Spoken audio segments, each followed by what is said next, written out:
Buenas noches, bienvenido al programa Nuevo Tiempo. Hoy tendremos la temática de la corrupción, en la cual hablaremos de la corrupción en Bolivia y en los países de la región.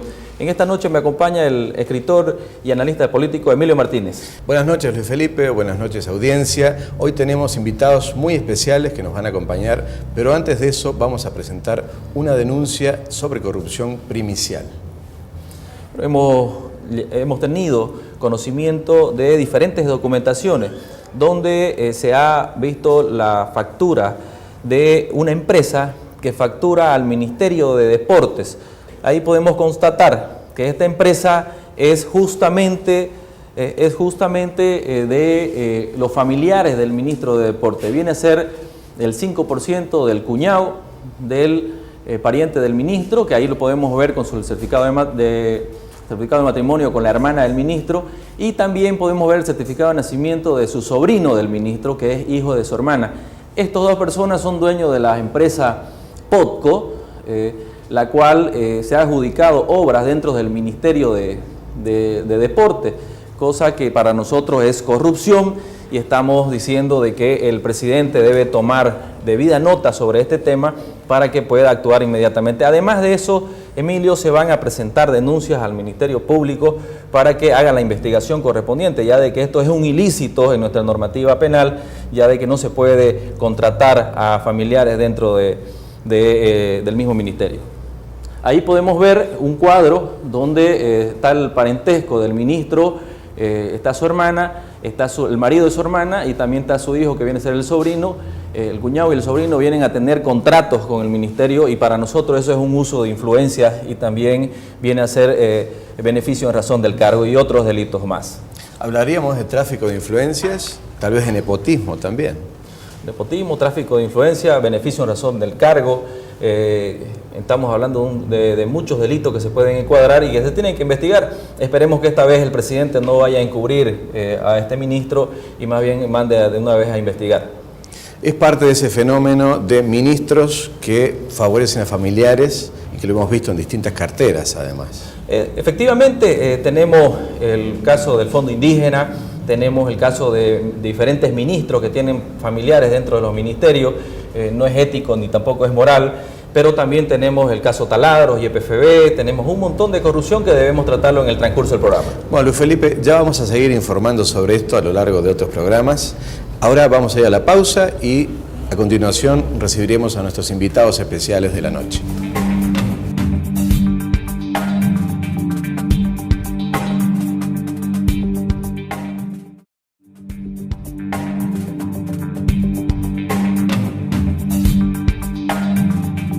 Volvemos con Nuevo Tiempo. Hoy en día tenemos invitados especiales, las cuales nos visitan el doctor Marcelo Ostria Trigo, ex diplomático, ex vicecanciller, ex embajador de la OEA, invitado de lujo. También tenemos al doctor José Luis Santisteban, que es asambleísta departamental y también abogado constitucionalista y amigo. Emilio. Muy buenas noches a nuestros invitados. Marcelo, para empezar ya al grano del tema de esta noche, ¿usted considera que la corrupción ha aumentado en Bolivia en los últimos años? Por supuesto, eso es notorio. Pero no solamente es que ha aumentado, sino ha aumentado también el cinismo. Todo se ha hecho sobre la mesa prácticamente. O sea que los casos de corrupción son conocidos, tolerados y ya creo que hasta alentados. Grave, ¿no? Muy grave, muy grave. Y bueno, y eso también un poco no es solamente en Bolivia. Estamos viendo los casos de la Argentina, donde son tremendos y donde hay mucho más dinero que en Bolivia, y por tanto los robos han sido mayores. Ya vamos a entrar en eso más tardecito. Querido José Luis, bienvenido al programa. La verdad, nosotros queremos que nos explique qué ha pasado con la cartera de transparencia. Antes era un ministerio, ahora ha pasado a un viceministerio. ¿Cuál es el trabajo? ¿Está siendo deficiente este trabajo? ¿Qué es lo que ha sucedido con este ministerio? Gracias por la invitación. Primero, establecer, todo tiene una explicación lógica. Las ciencias sociales también se mueven igual que las ciencias exactas. ¿Qué es lo que ha pasado en el país después del año 2009, cuando el gobierno logra conseguir 2/3 en la Asamblea Plurinacional? Lo primero que hacen, fíjense usted, es pensar y a desmontar una estructura jurídica y a montar una estructura jurídica que obviamente, una nueva estructura jurídica que es el proceso de resultados que se viven hoy. Lo primero que hace el gobierno en este ámbito es crear una ley anticorrupción en marzo del 2010. Esa ley, Marcelo Quiroga Santa Cruz, que hasta la misma familia rechaza el nombre de la ley, porque obviamente tenía poca credibilidad el gobierno después de lo que pasó en Yacimiento y en otras instituciones del Estado. En ese momento lo que hace es poner un Consejo Nacional de Lucha Anticorrupción a la cabeza del Ministerio Anticorrupción, o de la ministra en ese tiempo, Lanardi Suxo. A partir de ahí se genera ese consejo a la cabeza y destruye la institucionalidad de otros órganos del Estado, porque este consejo está el Ministerio Público, está la Contraloría y está la Procuraduría, es decir, los pone y los rebaja a un ámbito de dependencia de un presidente o presidenta del Consejo Nacional de Lucha Anticorrupción, y ahí empieza el andamiaje del manejo directo de todos los órganos de control fiscal y de control político, porque el Ministerio Público es un órgano de control político en la actualidad del gobierno. Entonces, a partir de ahí, lo único que se genera es, el resultado final es la impunidad para el poder de turno y obviamente la persecución política para los opositores o para quien piensa distinto, o el control de medios de comunicación, el control de empresa privada y de otros órganos de la sociedad civil que son partes fundamentales del Estado. ¿Qué se genera con esta nueva estructura jurídica? Lo que pasa es que toda estructura jurídica de órganos necesitan leyes. A partir de la ley anticorrupción, fíjense ustedes que en julio se dicta también la ley marco autonomía, y la gente dirá, ¿qué tiene que ver la ley marco? Sí, tiene mucho que ver, porque se estableció la destitución de autoridades y se destruyeron municipios modelos. Pero tenemos en prueba que en 3 meses o 3 años, de gestión del municipio modelo de La Guardia, por ejemplo, se sonsacaron más de 200 millones de bolivianos. Esos 200 gravísimo. millones de bolivianos es el resultado de 3 alcaldes detenidos, ¿no es cierto? Porque el nuevo alcalde los ha denunciado, no porque el gobierno los hubiera metido preso. Y fíjense ustedes que no puede funcionar ningún manejo de recursos fiscales sin la firma del ministro de Hacienda, porque es el que habilita cuentas fiscales. A partir de ahí el ministro le habilitaba a todos esos alcaldes golpistas, ¿no es cierto?, y a la gobernación más corrupta y el ejemplo más palpable es Tarija. Lo desvalijaron en 5 años de gestión con un gobernador golpista y se llevaron más de 450 millones de dólares por año que recibía Tarija. Ahora no solamente está en quiebra, está endeudada, no solamente quebrada. Entonces, a partir de ahí, esa estructura jurídica recibió el andamiaje de la ley marco autonomía y recibió el andamiaje más peligroso y nefasto y que sigue vigente hasta ahora. Una decena de decretos supremos que dictó el presidente Morales para contrataciones directas y por excepción. Eso fue lapidario para el control de recursos públicos, porque el primer decreto que dictó, y lo tenemos ahí como una reliquia, es el decreto que sigue vigente para que Yacimiento contrate en forma directa y por excepción todos los procesos. Es decir, no se enteran los ciudadanos. Cuando nos enteramos es que hay taladros, es que hay que perforar, etcétera, etcétera, y ya los recursos están afuera en las empresas privadas transnacionales. Entonces, a partir de ahí, esa estructura jurídica que está diseñada produjo el manejo directo de la justicia, porque los recursos generan dos tipos de prebenda en el ámbito de la investigación de la corrupción.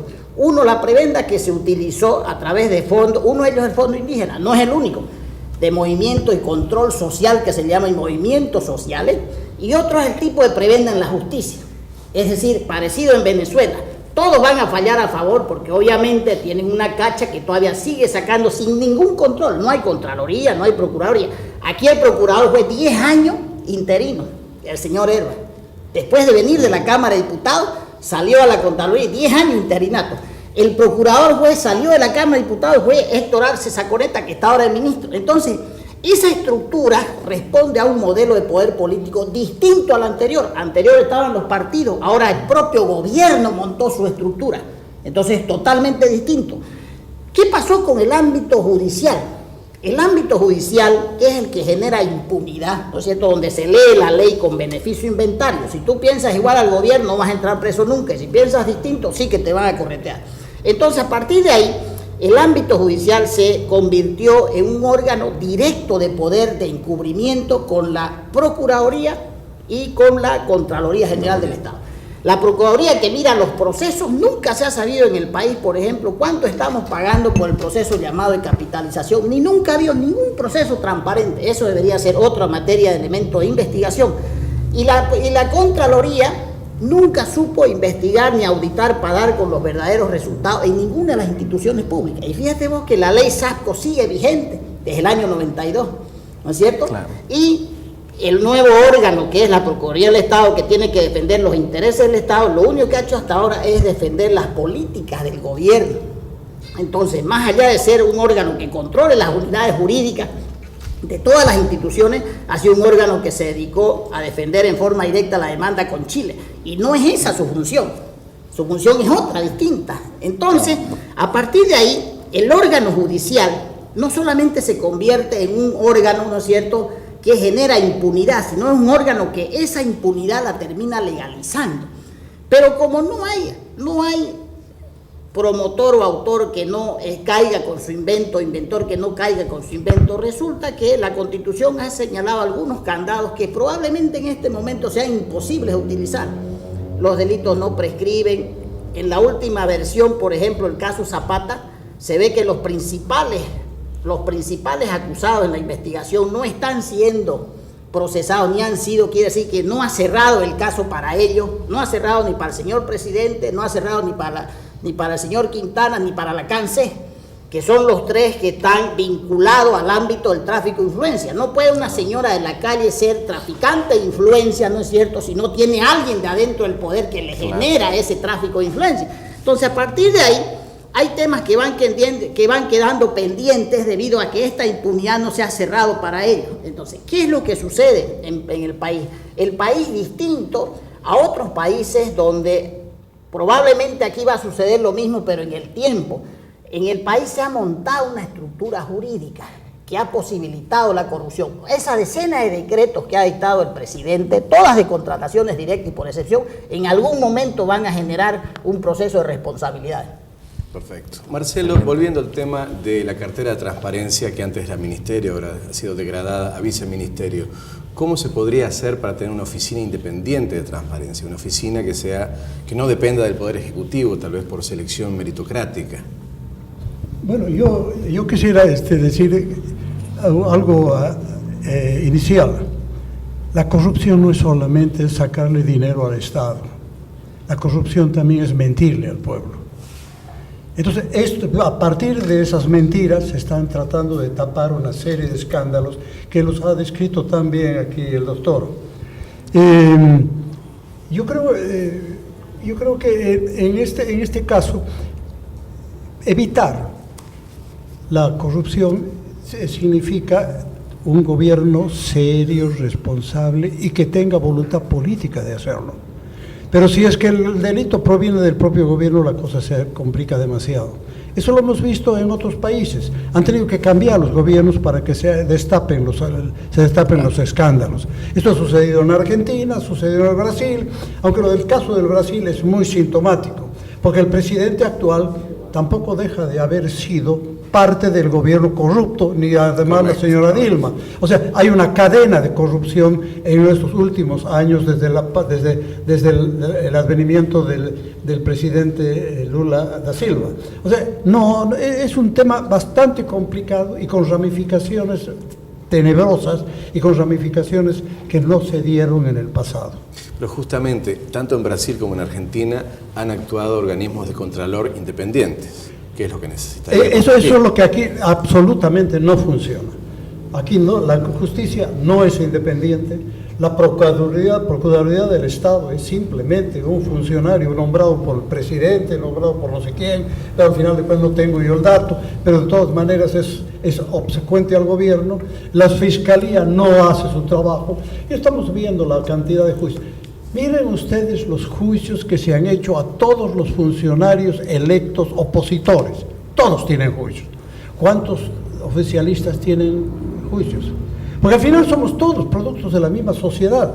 Debería haber una cierta correspondencia también en el grado de corrupción de todos los que están accediendo a los cargos públicos. Yo no creo que los malos se agrupen en un lado y los buenitos estén en el otro. Estamos realmente mezclados. Este es un periodo bastante difícil para la República.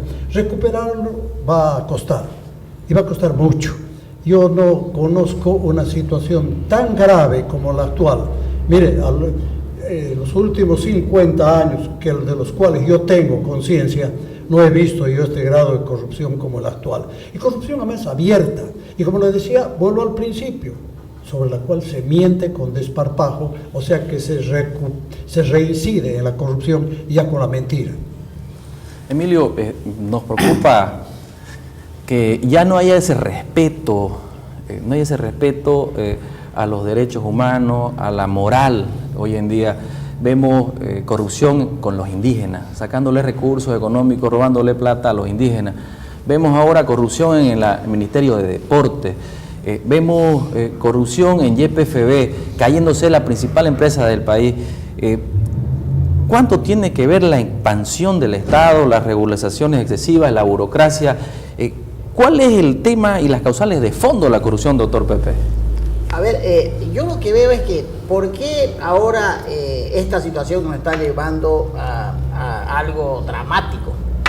Dramático porque, a ver, quiero mirar antes, más allá de 10 años, y en los gobiernos tenían estructuras de partidos políticos, y a esas estructuras de partidos políticos respondía el poder.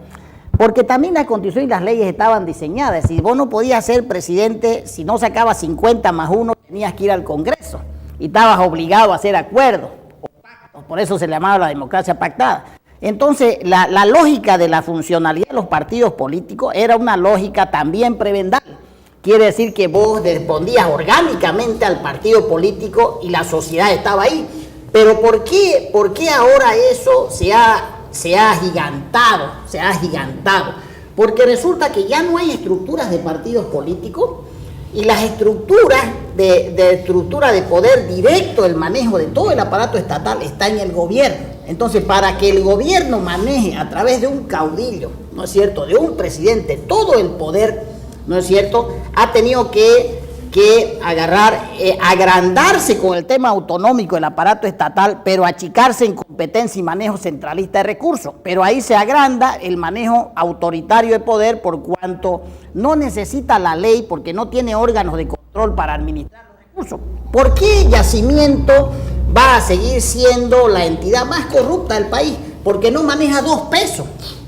Yacimiento maneja más del 15% de los recursos del Estado, es decir, está hablando de que maneja de 1.500 millones directos, es decir, todos los hechos que se den. Nadie en el mundo puede tener un presidente de una estatal petrolera ajeno al manejo del poder político del presidente, porque si no sería un presidente económicamente mucho más poderoso que el propio dignatario de Estado. Es decir, el presidente Yacimiento es mucho más. Por eso yo siempre digo, y las relaciones, los actos del actual presidente Yacimiento son, y del anterior y del primero, son los primeros actos del presidente del Estado, porque es quien lo nombra, es quien lo designa, es quien lo controla. Más allá de que los directores deben mirar los contratos, eso no cuenta para los ciudadanos.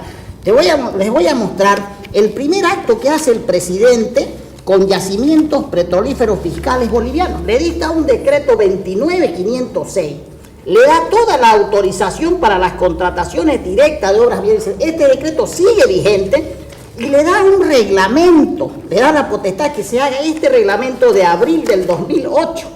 Y este reglamento señala que todo lo contrata el presidente por la vía directa y por excepción. A partir de este reglamento de yacimiento, el presidente de Yacimiento delega al subgerente, al gerente de operaciones, etcétera, etcétera, para no ser responsable.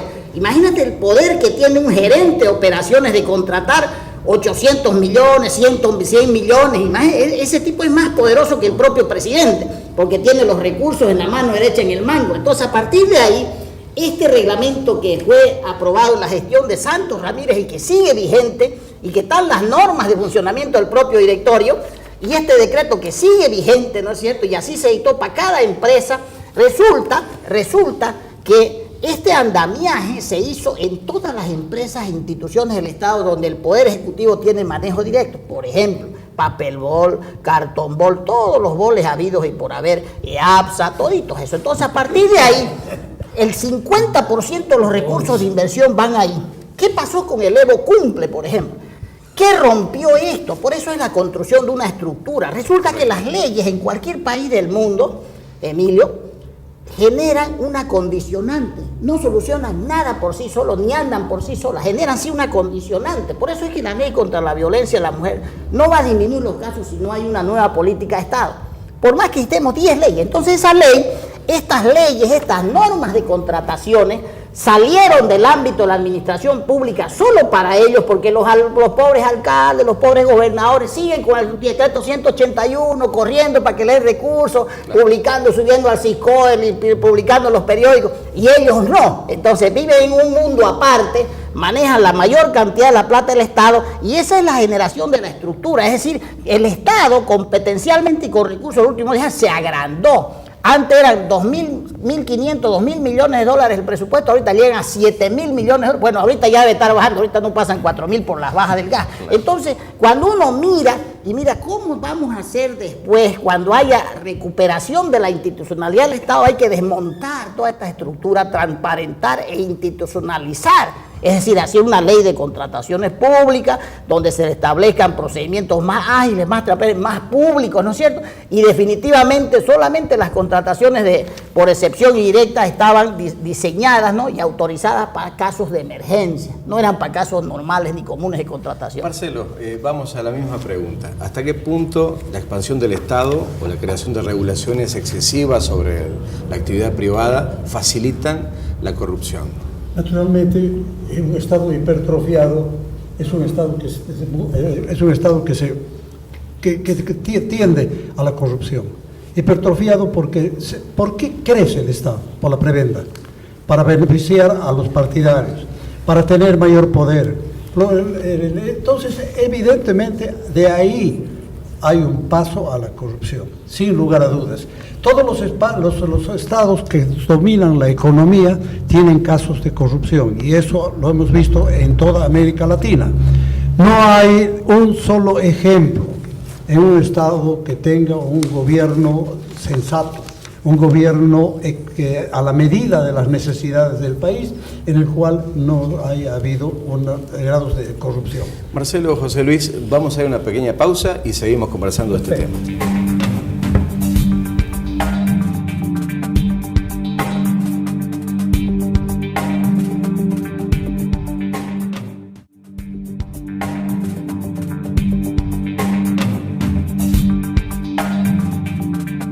Volvemos con Nuevo Tiempo.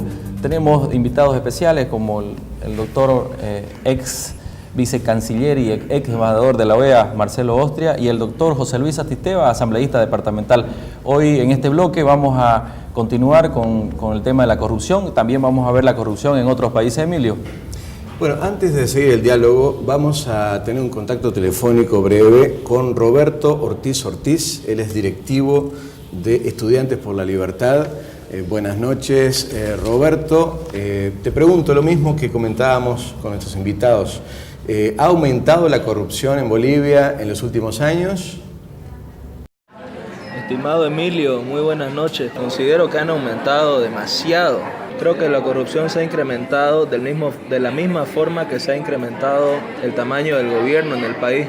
Si revisamos el informe de la Heritage Foundation de Libertad Económica, donde existe un ranking de corrupción, podemos ver que Bolivia actualmente ocupa el espacio 113 de 176 países, así como también el de Libertad Económica ocupa el puesto 160 de 173. Si revisamos el caso de Nueva Zelanda, que es el país número 1 en casos de menor corrupción, podemos ver que ocupa un índice 3 en Libertad Económica. Por esto es que digo que va totalmente relacionado. Sin embargo, para hablar un poco de corrupción, creo que es necesario hablar de las causas de la corrupción.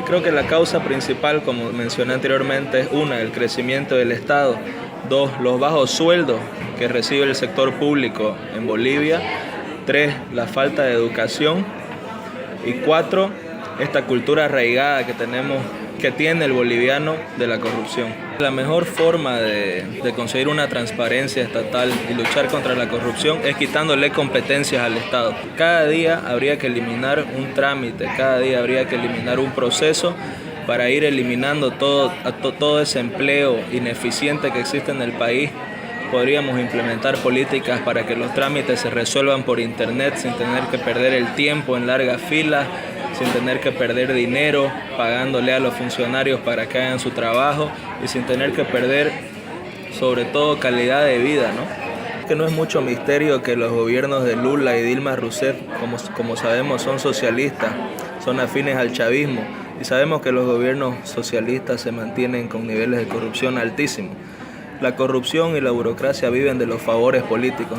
Mientras Dilma y Lula eran presidentes de Brasil, hubieron muchos de estos favores políticos que a la larga son formas de corrupción, ¿no? Entonces, si me preguntás, yo creo que el gobierno está con mucho miedo de estos juicios que tiene actualmente Dilma y Lula, porque pueden salpicar muchas cosas al gobierno boliviano de estos favores políticos de la corrupción que hubo en su momento.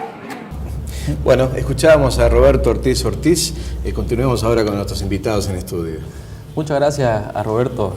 La verdad, queremos preguntarle, querido doctor Marcelo, ¿en qué consiste una política de transparencia y lucha contra la corrupción que pueda ser idónea para nuestro país? Yo creo que el problema no es tanto de establecer procedimientos e instituciones, es de actitud. Yo creo que eso es lo mismo que, por ejemplo, las leyes muchas veces no solucionan, por muy sabias que sean, cuando no hay correspondencia de la sociedad para cumplir o para tener cierta conducta. Por ejemplo, se habla mucho de la ley de discriminación. La discriminación existe por una actitud de las personas. Mientras no haya una formación, educación, no va a haber, eso va en el fuero interno. Los Estados Unidos han demostrado, por ejemplo, por décadas, que la lucha contra la corrupción, contra la discriminación, que ha sido muy grave, inclusive con separación de baños para la gente de color, en los ómnibus, en los restaurantes, etcétera, han avanzado mucho, pero todavía existe en el ánimo de la gente cierto grado de corrupción. Y hay inclusive de discriminación. Y hay una discriminación, de lo que llaman de reverse discrimination, o sea, la discriminación que de la otra parte viene a los demás. O sea que ese es un problema muy serio. Yo creo que se ha llegado a tal grado de generalización de la corrupción de que solamente con mucho tiempo se va a solucionar. Yo no creo que las leyes nos vayan a servir mucho ni las estructuras. Yo creo que solamente la educación y un gobierno honesto que procure iniciar una tarea de largo alcance para mostrar que la corrupción no solamente es mala, sino es reprobable. José Luis, ¿qué medidas habría que tomar para prevenir los ilícitos en el Estado? Tal vez empezar por derogar estas normas malditas de la corrupción. Y de paso te pregunto, ya que mencionaste a la ley Marcelo Quiroga hace un rato, ¿puede ser que a la larga el invento termine matando al inventor? A ver, lo primero que hay que establecer que yo creo mucho en la institucionalidad del Estado. Y si hay algo que se ha destruido con mayor profundidad en el actual régimen es esa institucionalidad.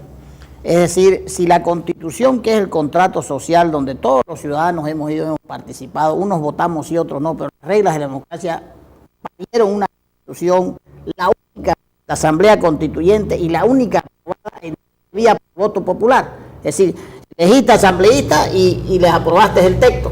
Ese texto habla de delitos de corrupción imprescriptibles.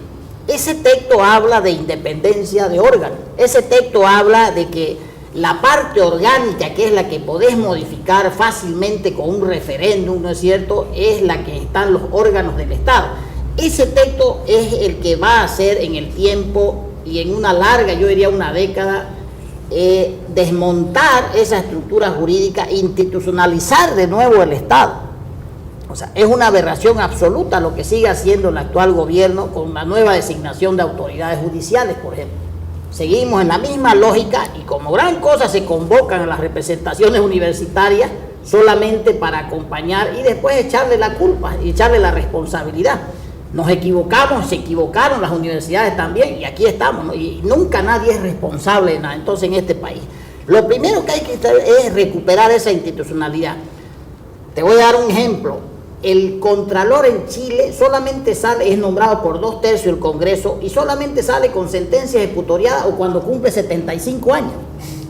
Ese señor no responde a nadie, tiene un presupuesto propio y sí controla y tiene directores, los que se llaman auditores aquí, directores de control en las instituciones. Por eso es que Chile está en la banda de los 16 países más transparentes.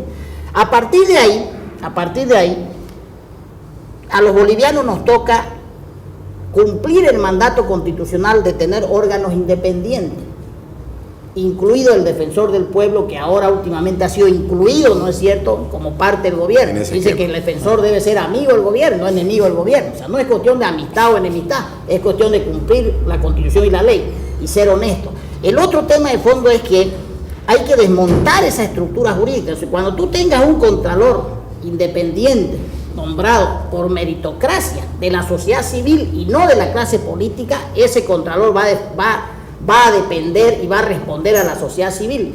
Un procurador que mire todos los procesos de las unidades jurídicas, porque así está diseñado el texto constitucional, independiente, autónomo, hará que sí funcione la Procuraduría del Estado. O sea, yo siempre miro y digo, esta institución está vigente, pero el Estado sigue funcionando como el Estado republicano y mucho peor, porque antes, fíjate vos, la ley Sasco, que sigue vigente hasta ahora, el presidente que dictaba un decreto en los procesos de contratación lo hacía solo por emergencia, no lo hacía para habilitar la gestión, pero el presidente ha dado señales claras, o sea, y tiene mucho que ver este ámbito de corrupción, Evo Morales. ¿Por qué? Porque el presidente ha dicho, me estorban las leyes para gobernar, no se puede cumplir la ley y ser eficiente. O sea, todo eso es un mensaje claro. Si el presidente en un congreso de su partido dice, si cumplimos la ley no hacemos gestión, ¿qué ejemplo le está dando a la mitad del Congreso que es servidor público, por el amor de Dios? Usted está con la mitad del Congreso, ¿no es cierto?, con un mandato claro, ¿no es cierto?, de que la ley la va a apartar a un lado. El otro tema es desmontar esa estructura jurídica que se ha montado con esa direccionalidad. La primera que hay que modificar es la ley Marcelo Quiroga en el ámbito institucional. No puede poner usted a un ministro que ya no existe como presidente de un consejo que depende del Poder Ejecutivo y poner a todas las instituciones supuestamente autónomas debajo de él y que preside un consejo, a la Procuraduría, a la Contraloría. Entonces, toda esa estructura hay que desmontarla y después hacer un proceso de concientización, lo que decía Roberto Ortiz, es decir, trámites ágiles. No puede ser que para seguir en Bolivia se ha institucionalizado el ámbito de 3 formas. Hay una corrupción macro, pero además el presidente ha dicho, y solamente ha mirado abajo, hay una corrupción intermedia y hay una corrupción micro. Y el presidente dijo, hay una microcorrupción. Digo, claro, le echa la culpa al tranquero, al policía, al de la aduana, al que va y fiscaliza, etcétera, etcétera, y no está mirándolo al de yacimiento, porque lo mira con beneficio inventario, ¿no es cierto? Igual que el defensor del pueblo, solo mira a un lado. Entonces, a partir de ahí, esa macrocorrupción no la mira en los ministerios, esa macrocorrupción de la aduana, de impuestos nacionales, de yacimiento, no mira, y la intermedia es la que hacen todos los servidores públicos en los procesos de contratación, y la micro es la pequeña, la que hace y que está ramificada en todos los niveles de gobierno. Gracias, José Luis. Vamos a una pausa y con este gran debate que tenemos hoy día volvemos.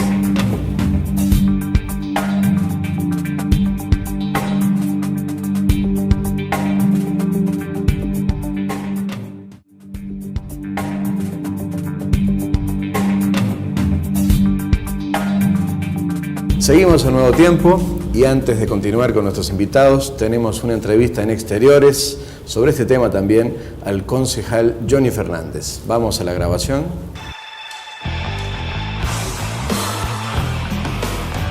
Yo creo de que este año y estos años, estamos hablando de esta última década, se han ido, digamos, incrementando los actos de corrupción y sobre todo, yo creo que la gente ya ha despertado porque está denunciando. Y los medios de comunicación están jugando un papel muy importante. Y creo que esa alianza entre la sociedad civil, que tiene que denunciar, perderle el miedo a cualquier, digamos, temor que haya o pretendan hacer autoridades, hay que denunciar actos de corrupción y hay que seguir los canales como corresponden hasta que se siga un proceso y se castigue a los culpables. Eso creo que es importante. ¿En qué debería consistir una política de transparencia y lucha contra la corrupción idónea? La única manera es tener instituciones que tengan menos burocracia, instituciones que sean abiertas a la información, al ciudadano, instituciones que hagan participar al ciudadano en su política, programas y proyectos, socializando todo lo que son las inversiones y los gastos públicos. Creo que por ahí podemos que empezar. Y el otro caso es de que se tiene que involucrar entre todas las instituciones y la sociedad civil para que se logre ese objetivo. Desde Brasil se tendió una red de corrupción contra gobiernos latinoamericanos. ¿Cree que esto también puede salpicar a Bolivia? Si la Odebrecht es la que ha denunciado y ha destapado, bueno, ha caído en esta situación tan complicada de las denuncias de corrupción, la Odebrecht también ha hecho obras acá. Entonces, esperemos que no, ojalá que no, porque sería triste para nosotros los bolivianos que hayan personas que hayan estado metidos en esta situación tan incómoda como es los hechos de corrupción denunciados a altas personalidades, dignatarios de Estado en otros países. Yo creo que eso le haría mucho daño a Bolivia. Escuchábamos al concejal Johnny Fernández, pero hay una teoría internacional que se cree que desde Brasil se tejió una red de corrupción en todos los gobiernos latinoamericanos. Doctor Marcelo, ¿usted cree que también puede salpicar a Bolivia esta corrupción? Naturalmente. Hay compañeros brasileños que han estado operando en Bolivia y tenemos un caso muy complicado, que es los problemas que han tenido en la construcción del camino de Potosí a Tarija, donde una empresa brasileña no ha cumplido, no se sabe cómo se ha resuelto el asunto. Entonces, simplemente es un caso, porque el caso de Brasil es que se han creado la transnacional de la corrupción que ha salpicado a toda América Latina. No creo que haya un país, quizá Chile, quizá Uruguay, quizá, no sé, Paraguay, por ahí, pero en todos los países hay la mano o de Petrobras, o de la compañía Odebrecht. Así que yo no diría jamás de que lo del Brasil se circunscribió al Brasil. Porque además hay una cosa, internamente en el Brasil se ha conformado una red de corrupción que alcanza a todos los políticos que han estado actuando hasta actualmente. No nos olvidaremos que el actual presidente ha sido vicepresidente de la señora Dilma Rousseff, y la señora Dilma ha sido funcionaria del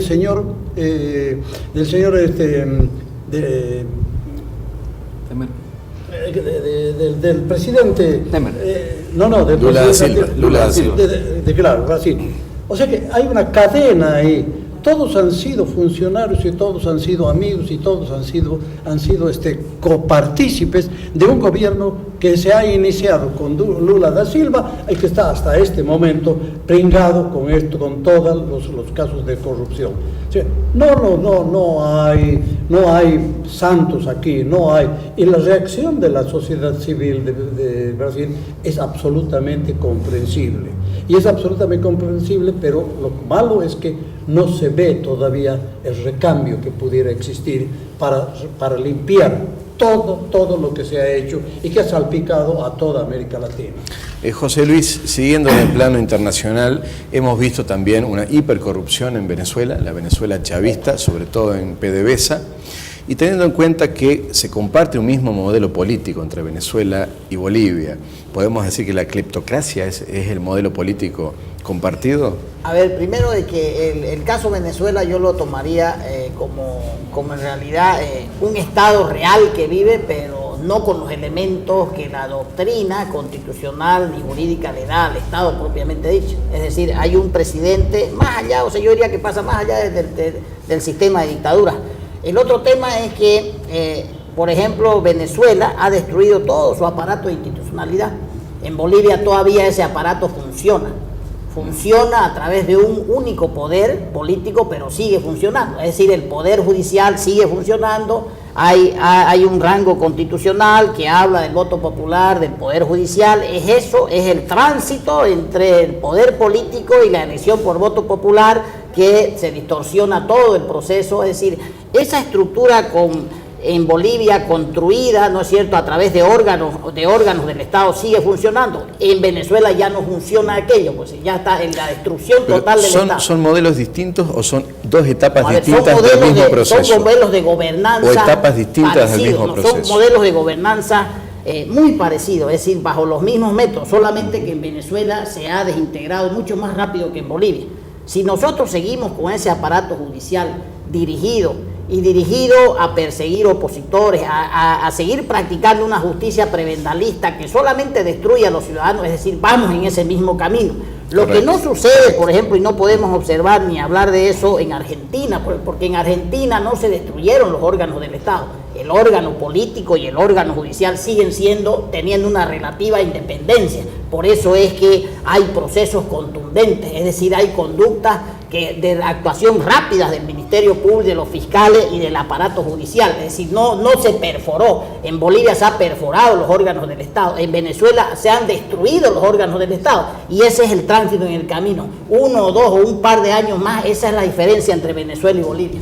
Nosotros hemos visto en Argentina que se han revelado también corrupciones, se han revelado las bóvedas de los Kirchner, bóvedas secretas relacionadas con los gobiernos kirchneristas. ¿Qué nos puede opinar usted, doctor Marcelo, sobre la corrupción en Argentina?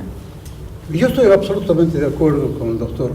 Evidentemente en la Argentina ha quedado una institucionalidad prácticamente rebelde al populismo de la señora Cristina Kirchner. Yo creo que se está en ese camino. El camino no es fácil. El peronismo todavía es un partido que está todavía indefinido si apoya al kirchnerismo o no apoya. No hay reglas todavía claras, no hay definiciones todavía. Pero creo que el gobierno actual, sin que tomemos partido por nada, está actuando de acuerdo con sus posibilidades para castigar o para tratar de frenar la corrupción campante que existió hasta ahora. A mí me preocupa mucho en la Argentina la acción demagógica que se está desarrollando y que todavía le mantiene cierta fuerza el kirchnerismo a pesar de la contundencia de las pruebas de su estado de corrupción, de la falta hay pruebas concretas, las que usted acaba de señalar, y bueno, eso es muy, muy grave. Pero tengamos fe. Bueno. Hay un tema, Emilio, que está vigente, una pregunta para el doctor en esta última etapa. Se ha visto familiares del ministro de la Presidencia trabajando en el Ejecutivo, 4 hermanos trabajando, y uno lo tiene aquí de Potosí, se ha venido directo acá, o de Sucre, se ha venido directo acá a ser jefe de salud en Santa Cruz. Vemos del ministro de Justicia, le han sacado un montón de familiares dentro del Ejecutivo, pero también hemos visto de que se le ha dado contratos a parientes de ministros, en el caso del ministro de Deporte. ¿Esto es o no es corrupción? A ver, lo primero que puede producir eso es una impunidad, un grado de impunidad. Es decir, es muy difícil que el ministro de Justicia pueda fiscalizar a su hermana que trabaja en yacimiento cuando le toca, peor si tiene a su cargo la lucha anticorrupción, la lucha contra la corrupción. Entonces, a partir de ahí hay una incompatibilidad. Es decir, esta Constitución tiene más artículos sobre los servidores públicos y eso está inscrito no como nepotismo, sino como incompatibilidad constitucional en el ejercicio de la función pública. La incompatibilidad se da al momento de que ejerce fiscalización de un órgano a otro. Entonces, no puede haber un contralor, no puede haber un ministro de Justicia que tiene el uno la lucha para preservar los recursos públicos y el otro que tiene la lucha para luchar contra la corrupción, el mandato para luchar contra, de acuerdo a la ley y al decreto que dicta el presidente, y a partir de ahí va a tener serios problemas, va a seguir generando impunidad porque no va a poder fiscalizar como debería hacerlo una persona en forma imparcial. Ese es el grado de incompatibilidad que genera impunidad con todos los parientes en las instituciones y empresas públicas. Fíjate lo que es yacimiento, ¿no? Una de las principales medulares donde está lleno de hermanas, de parientes, de primos, asesores, responsables de contratación, etcétera, etcétera. En última instancia, eso significa corrupción. Claro, genera eso. Hay una condicionante para generar eso. El corrupto trata de expandir su influencia, claro, en los centros donde se puede. Pero lo más grave es que genera impunidad. Y esto es lo que están haciendo. Exacto, genera impunidad. Estoy de acuerdo. Muchas gracias, le agradecemos por su visita. La verdad es que este es un tema muy candente y estoy seguro, Emilio, que lo vamos a seguir invitando para otra ocasión. Bueno, como conclusión podemos decir que hay que actuar tanto sobre el andamiaje institucional, volviendo a la contratación pública por concurso, como sobre lo cultural, mediante una educación contra la corrupción. Tenemos que transparentar nuestras instituciones, tiene que ser con personas idóneas que trabajen dentro del control de la cosa pública. A manera de conclusión, y agradecemos a todos los televidentes de que nos puedan seguir todos los domingos, lunes y jueves a las 11 de la noche por Activa TV.